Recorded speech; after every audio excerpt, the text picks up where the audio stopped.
Susan Speakman, hi, Bill.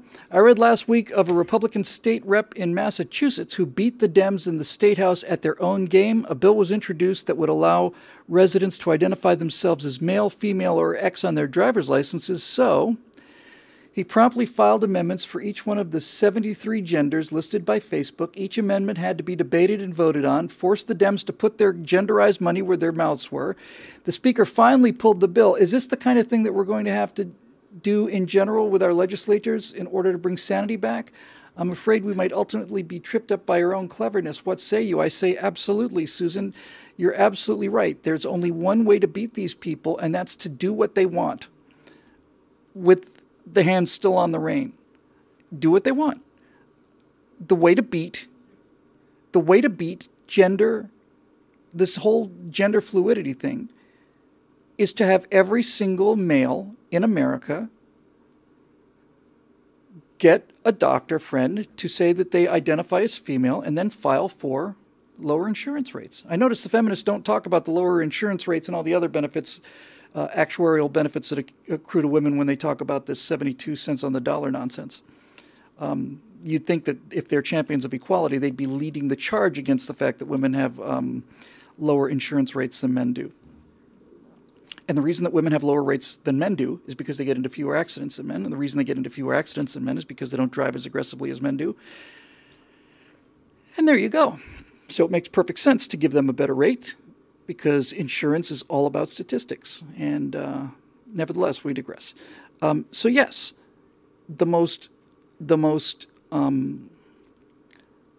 effective way to show people how ridiculous these ideas are is to implement them. I listened to the Republican candidate for governor. He sounded a little bit too politician-y for me. He had some great ideas, which I don't think are going to be in play because I don't think he's going to win. And so I might be wrong. I'd like to be surprised. I'm certainly going to vote for him. But in any event, the way to fix California is to take the liberals' positions to their ultimate conclusions. In other words, the way that California turns red is by allowing it to become as blue as they want it to be. And I can give you a great example of this. Jerry Brown is about to leave office, and he is leaving us with a law that is going to, I think, kicks in next year or 2020. And the law says that every single household in Los Angeles will be limited to 50 gallons of water. And I didn't know until last night what happens after that. But when you get to more than 50 gallons of water, there's a fine imposed. And the fine that the state of California, I believe this law is already passed, if you use more than 50 gallons of water, by the way, a shower, an 8-minute shower is 35 gallons. If you use more than 50 gallons of water, a fine will be imposed upon you. And that fine is $1,000. Okay, bring it. Bring it. Let's do it. I want to see what happens when hardworking families in East LA with 8 children end up using 150 gallons. I want to see what happens to their $1,000 fine. And I want to see it. I want to see it happen. Go ahead, Jerry. You know, there's 2 of us living in the house. We could probably stay under 50. And if we had to, $1,000 fine is not out of our reach. But I'd like to see you enforce this law on the working poor. Because a water crisis is a water crisis. You're not saying we're going to charge higher rates for water. That would make economic sense. That'd make a lot of economic sense. That's not what they're doing. They're doing a $1,000 fine if you use more than 50 gallons of water. So I want to be watching these fines put into place. I want to get a bill. I want to see a fine that says you use 52 gallons of water today. You owe us $1,000. Come and get it. Come and get it. Everybody is going to be breaking that law. That's what you want. If they're going to impose this kind of nonsense on people where every single person becomes a criminal, then do it. And make it so that people have had enough of this. It is not illegal. You can defecate on the streets in San Francisco now, which is where the future governor of California is from, Gavin Newsom. It is legal to openly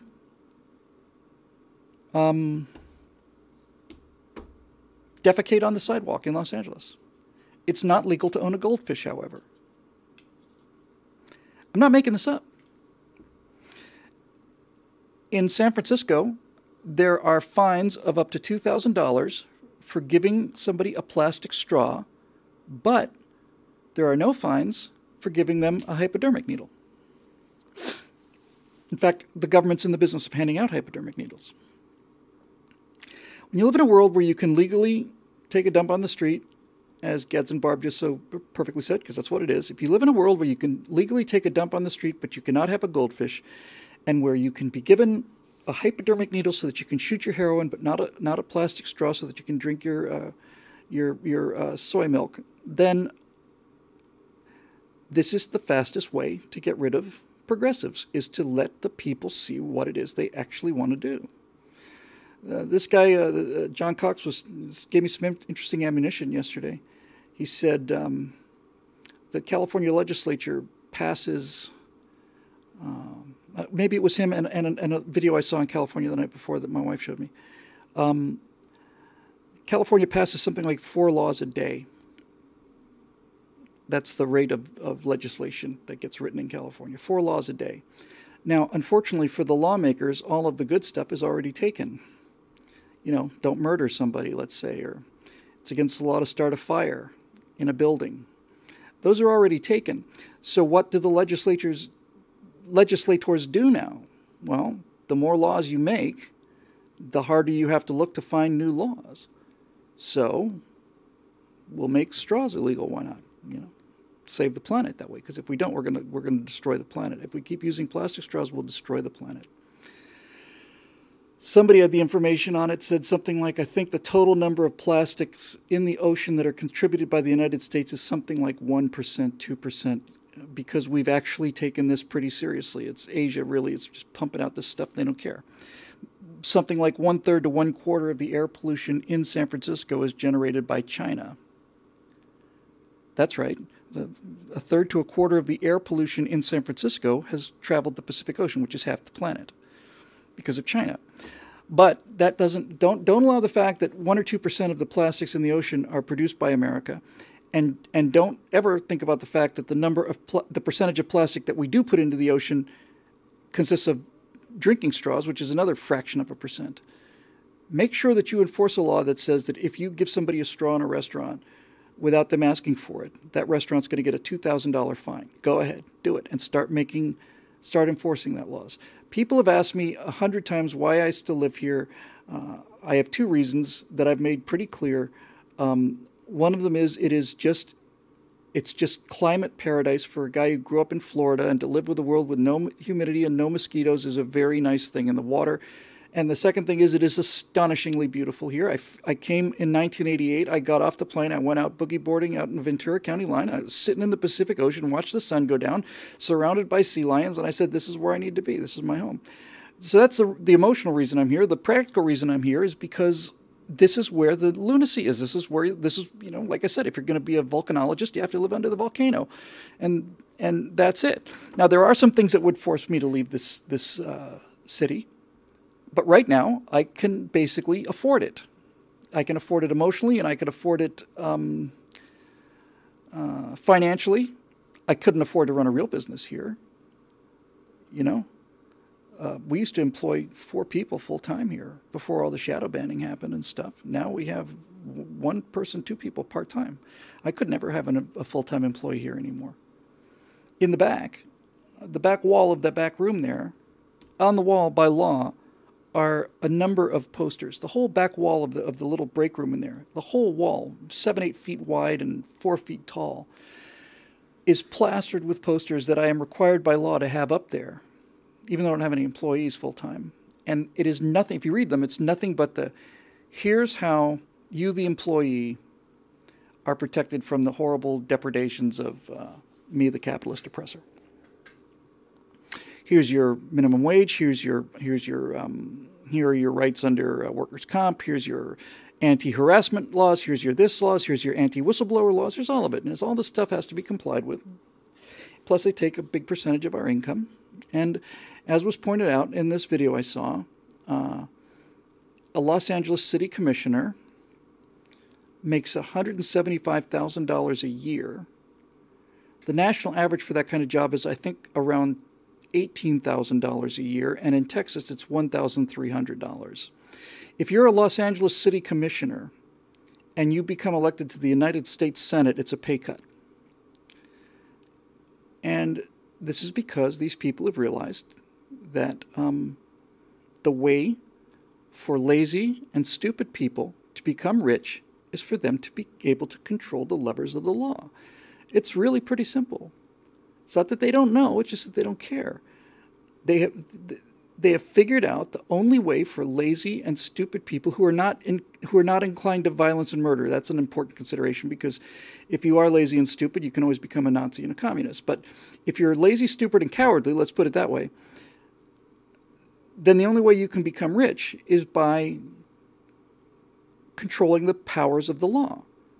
So people like me are paying taxes, which is coming from income from people like you. So people like you are paying me. I pay California. California pays somebody to be $175,000 to sit on a city commission. And that's how it goes. One of the things that they've tried in Sacramento in order to reduce the murder rate is your money, which you work hard for, which comes to me, which I work hard for, goes out of my pocket to pay gang members not to murder each other. There's a program that's actually been put in place where a gang member can get $1,300 a month.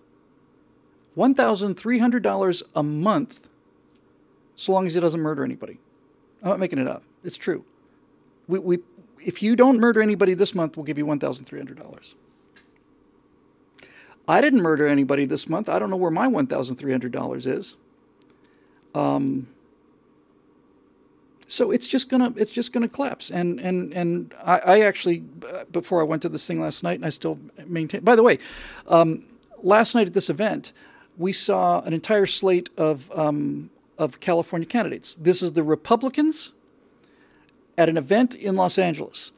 There were 9 candidates that were up there, including not including the governor. 9 candidates up there from local state districts. And of the 9 people up there, I wrote it down, I can remember, 4 of them were male Hispanics. 3 of them were women, and all 3 women were black women.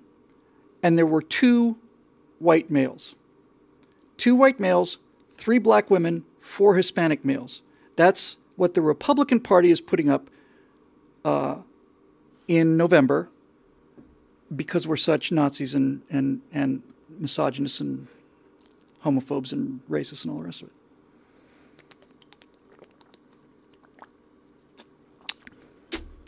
Yeah, Leoyas says, how do they prove they didn't? You mean they're getting paid for not getting caught? That's right.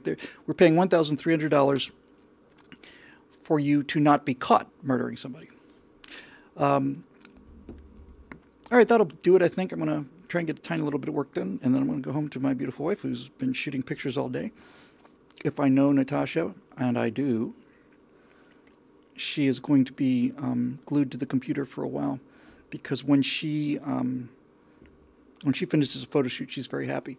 And when she finishes one with professional models, where she gets to actually exercise her talents, like she did today, and she's probably very happy. So we'll see. In any event, I want to go home.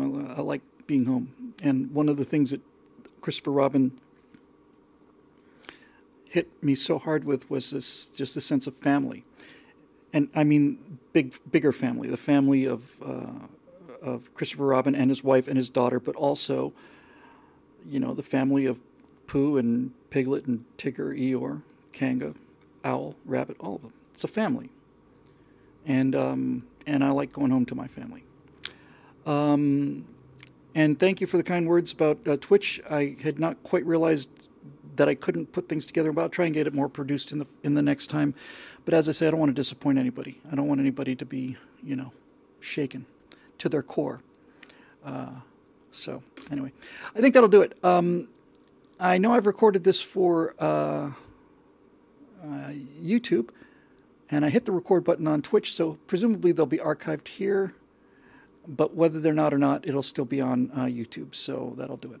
All right, thanks very much for joining us. It's been great having you here. I love this new software. I love the new channel. I love the image quality. All of it's fantastic. Should have done it a long time ago. I kept telling you I wanted to do it, and you kept saying, no, stay on Ustream. And I just, I have to listen to my audience. This is, well, I don't know what else I can say.